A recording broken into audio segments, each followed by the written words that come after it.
mercredi 6 avril 2022. Merci de rester fidèle au programme de votre première chaîne de télévision, la Zik TV. Il est 20h et c'est l'heure de votre édition du soir.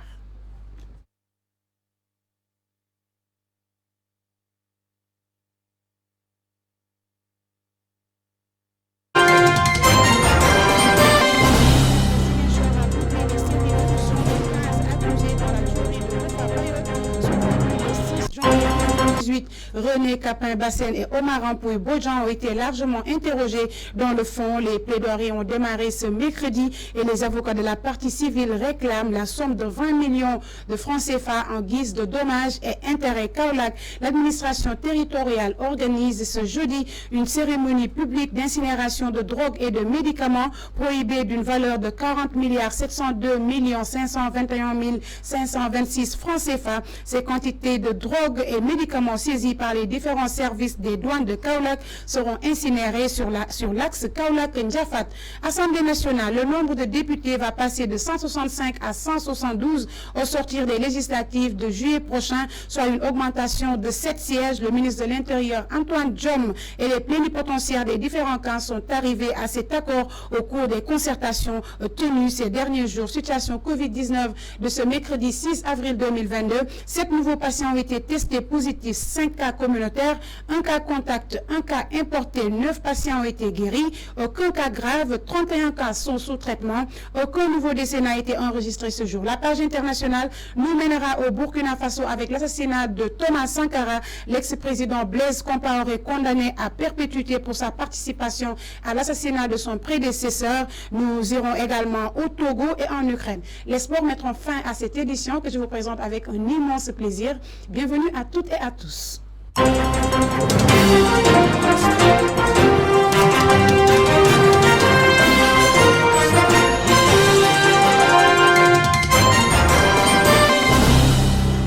Mesdames et messieurs, bonsoir et bienvenue à cette édition du soir. Nous ouvrons cette édition avec le procès du massacre de Boffa Bayotte.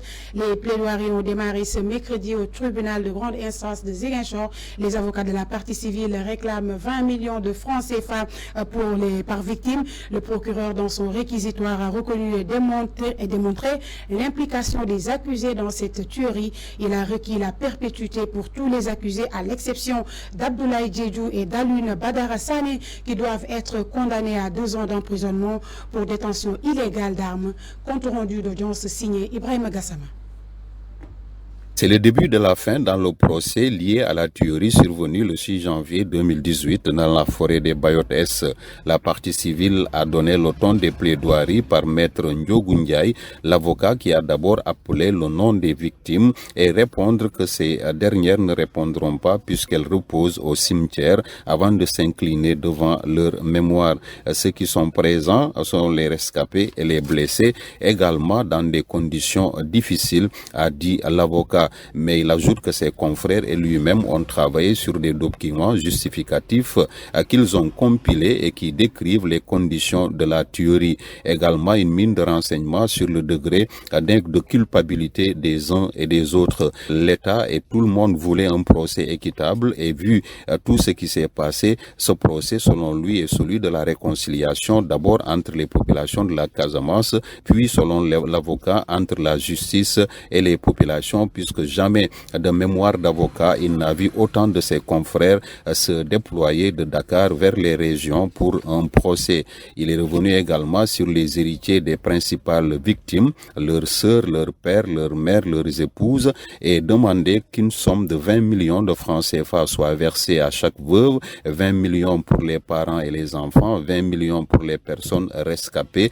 Et également à sa suite, maître Moustapha Mbaye a également pris la parole dans sa plaidoirie pour parler d'un procès exceptionnel et exemplaire qui également restera dans l'histoire du Sénégal. Cependant, il s'est plaint du déséquilibre des avocats puisque chaque accusé a un avocat, mais ils ne sont que 4 avocats pour la partie civile. Il a tenu à attirer l'attention de la Chambre sur ces dysfonctionnements. Il est également revenu sur ce qui est selon lui avéré, c'est l'implication des populations de Toubacouta qui ont été cités dans cette affaire et qui vivaient des retombées de la forêt, notamment de la forêt de Toubacouta, en réclamant 12 500 aux charretiers qui allaient ramasser le bois. Et quand ces derniers étaient fatigués, c'est depuis cette situation que tout a basculé vers cette tuerie. Il a également parlé du rôle de René Capain-Bassène et de Oumar Ampoui Bodian, et selon lui, René Capain-Bassène est un double agent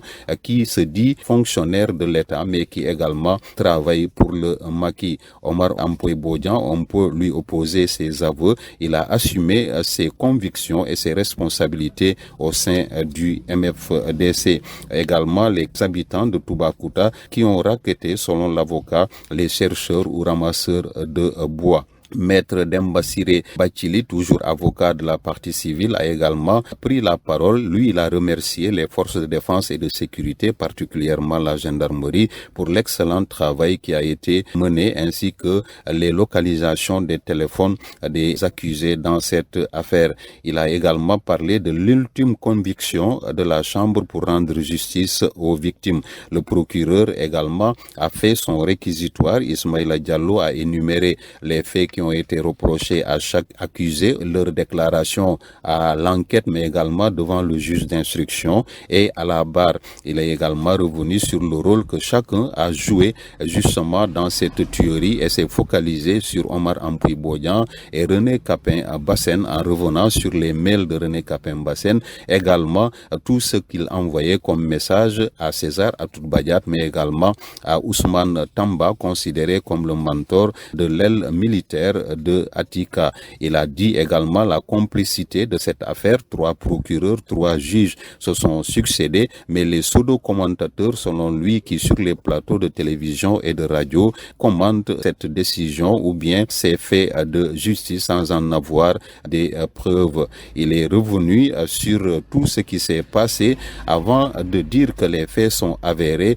puisque toutes les déclarations ont été unanimes à reconnaître qu'un lien existe entre l'arrestation de ces 4 jeunes qui ont eu des altercations avec les coupeurs de bois, notamment Malik Diarra, et leur emprisonnement, les réunions qui se sont tenues, puis la tuerie qui a été organisée et coordonnée, selon le procureur, entre toutes ces personnes citées, mais également René Capain-Bassène et Oumar Ampoui Bodian, avec le leader de l'aile politique du MFDC. Il s'agit de Ousmane Tamba. On ne peut pas aller demander un soutien politique à des combattants, ce n'est pas possible, ils ne sont pas les acteurs habilités à prendre de telles décisions, a dit donc le procureur. Il dit également que toutes les notifications ont été faites quand on parle de non-assistance d'un conseil lors de l'audition, mais également des droits des accusés qui auraient été violés. Sur toutes ces exceptions, il les a déclarées irrecevables et que selon le procureur, toutes les notifications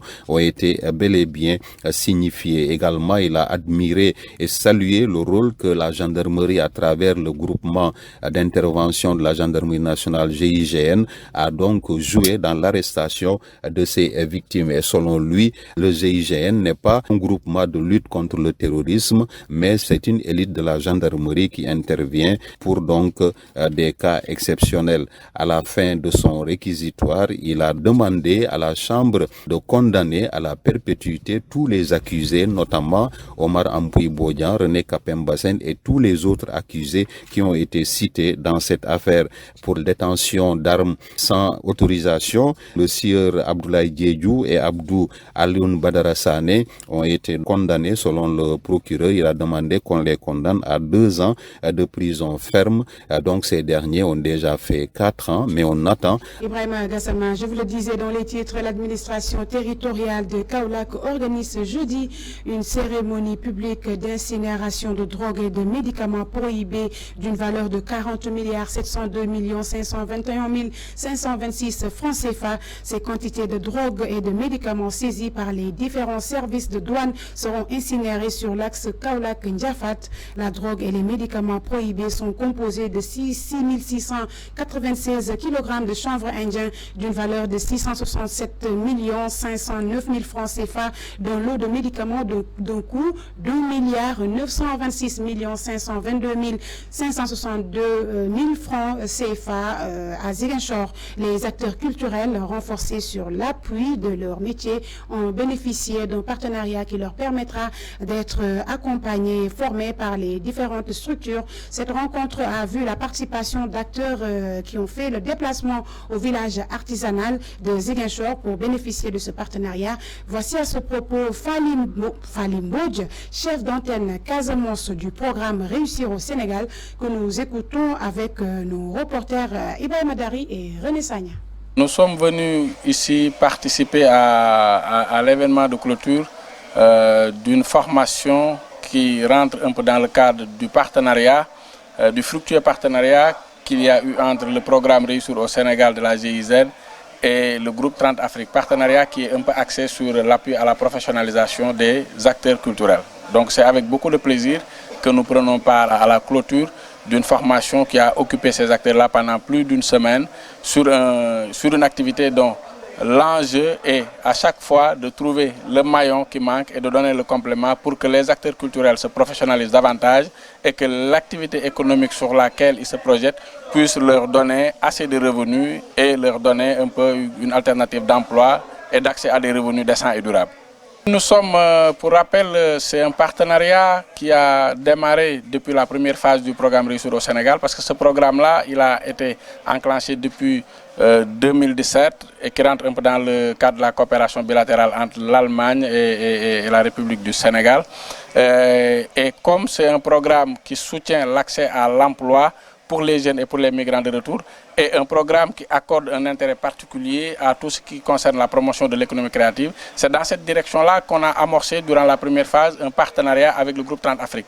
Ce partenariat-là, il se prolonge jusqu'à aujourd'hui parce que c'est un groupe qui connaît tellement bien le secteur et qui a la capacité de venir à chaque fois, partant de la connaissance du secteur, nous faire émerger un peu des actions concrètes qui méritent d'être soutenues de manière à avoir une très grande valeur ajoutée en termes de renforcement de la professionnalisation des acteurs qui évoluent dans les secteurs des arts et de la culture.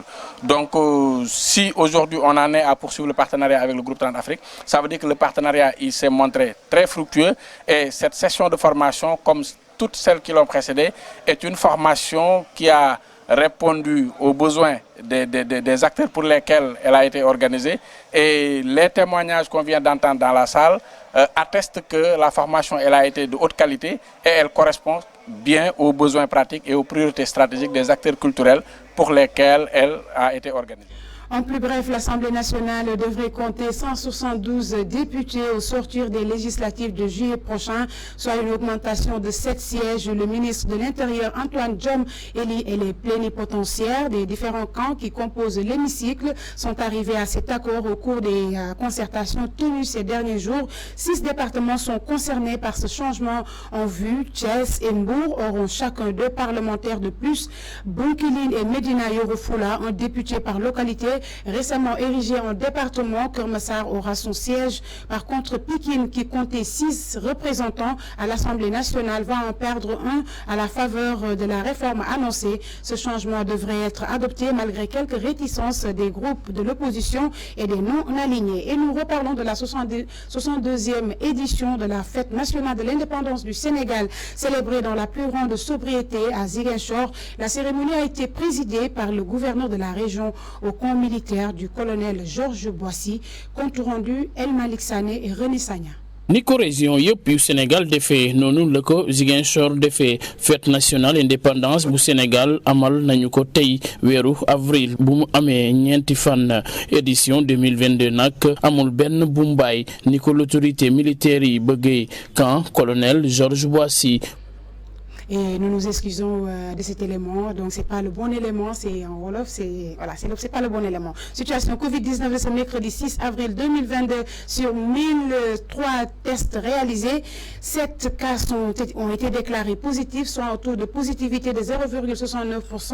5 cas sont issus de la transmission communautaire. 1 cas contact, 1 cas importé enregistré à l'AIBD. 9 patients suivis ont été contrôlés négatifs et déclarés guéris. 31 sont sous sous traitement. Aucun cas grave n'a été pris en charge dans les services de réanimation. Aucun cas de décès n'a été enregistré ce jour. La page internationale, c'est après ceci.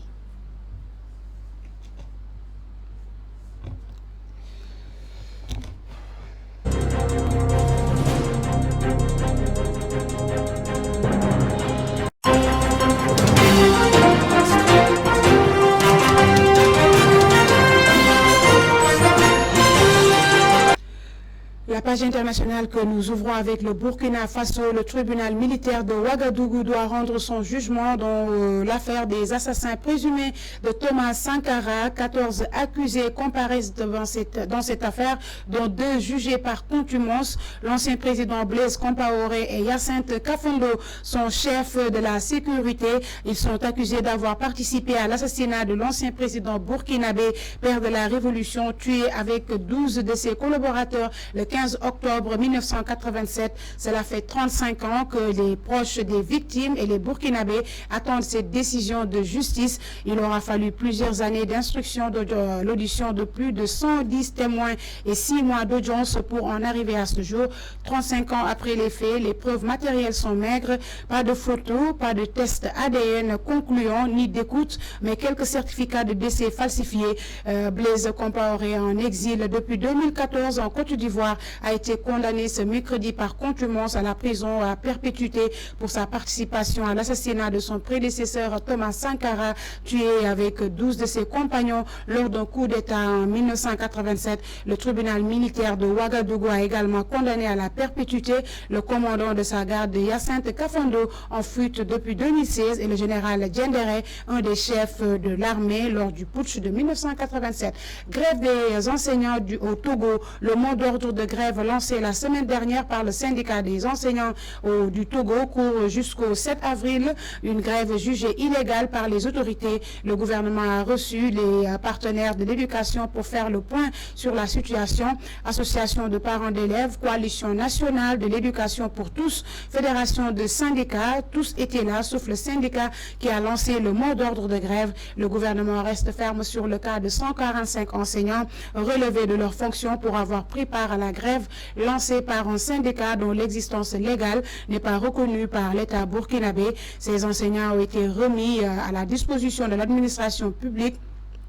Le coordonnateur de la Fédération des syndicats de l'enseignement du Togo n'a pas caché son exaspération à la sortie de la réunion. Il impute cette situation à ce qu'ils appellent des récupérateurs patentés. Enfin, guerre en Ukraine. Au 42e jour de l'invasion de l'Ukraine par la Russie, ce 6 avril 2022, les Occidentaux durcissent leur position après la récente découverte de nombreux cadavres à Boutcha, près de la capitale de l'Ukraine, où les bombardements russes se poursuivent dans plusieurs régions cruciale stratégiquement. Après la découverte de nombreux corps de civils dans la ville de Boutcha, près de 200 diplomates russes ont été expulsés d'Europe ces 48 dernières heures. Les puissances occidentales, États-Unis en coordination avec l'Union européenne et le G7 s'apprêtent à imposer de nouvelles sanctions à la Russie. Le président ukrainien Volodymyr Zelensky s'est exprimé devant le Conseil de sécurité de l'ONU. Il a demandé devant l'ONU que la Russie soit tenue responsable pour les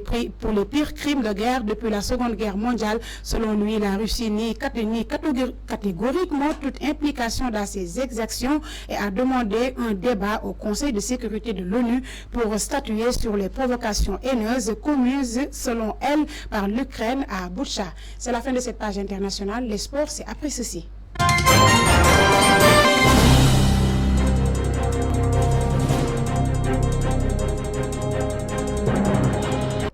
En sport, nous démarrons avec la Coupe du Monde 2022. La FIFA envisagerait d'étendre le temps de jeu des matchs à 100 minutes, alors que les dernières réformes proposées alimentent sans cesse le débat autour de la politique sportive de la FIFA. Une nouvelle règle annoncée pour la Coupe du Monde Qatar 2022 a surgi, rallonger le temps réglementaire d'un match à 100 minutes de jeu au lieu des 90 minutes. C'est ce à quoi réfléchirait la FIFA pour la prochaine Coupe du Monde prévue en novembre et décembre.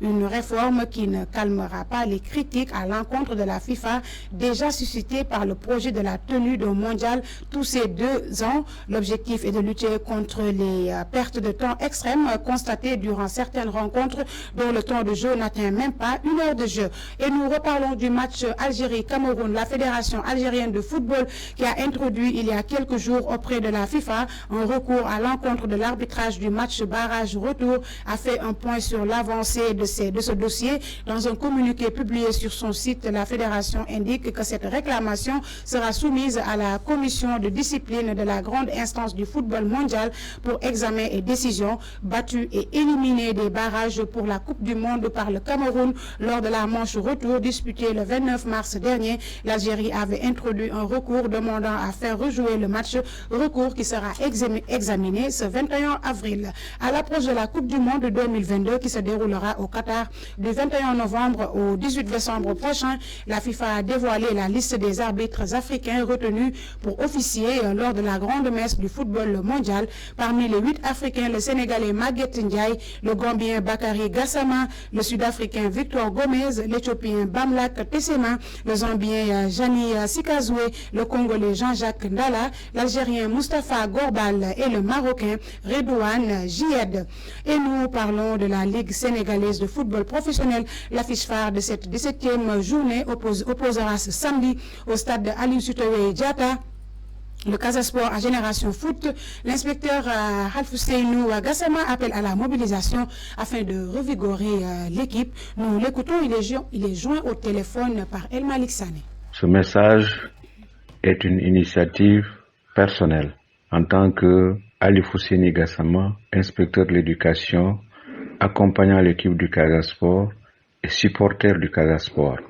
Je ne suis envoyé ni par l'encadrement, ni par la direction, ni par les joueurs du Casa Sport. Mais j'estime qu'il est de mon devoir, quand il y a des circonstances exceptionnelles, d'élever ma voix, qui va s'ajouter modestement à celle des autres, pour lancer un appel solennel à tous les supporters, à tous ceux qui aiment le Casa Sport, à tous ceux qui militent pour le développement du football en Casamance et à Ziguinchor en particulier, par rapport à un match que je juge capital.